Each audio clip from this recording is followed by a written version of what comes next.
What happens to your debts when someone die in Canada? Did you know, hindi automatic na papasa sa pamilya ang utang mo kapag namatay ka sa Canada? Yes, hindi po ito parang teleserye. Hindi po basta ipapamana ang utang sa asawa o sa anak. But merong catch.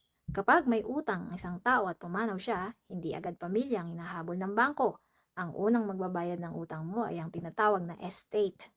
Ano nga po ba yung estate na tinatawag?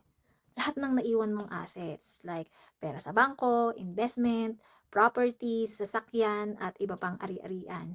Diyan mo na kukunin ang pambayad ng utang. So, pero paano kung kulang ang estate? Walang masyadong ari-arian. Dito na nagiging tricky.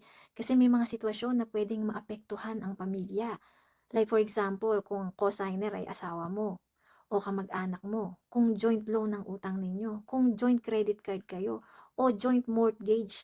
Kapag joint po ang utang, buhay pa ang utang at may natitirang magbabayad. So kaya minsan, hindi utang ang pinoproblema ng pamilya, kundi kung saan sila kukuha ng pambayad kapag kulang ang assets.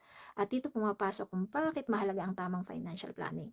Dito nagiging mahalaga ang life insurance, whether meron po kayong permanent insurance or term insurance, ang importante po meron kayo. Kasi kung sakaling walang sapat na ipon, properties o investment, may death benefit na pwedeng gamitin ng pamilya para bayaran ng mga ito, ipagpatuloy ang mortgage, o maprotektahan ng financial stability ng family.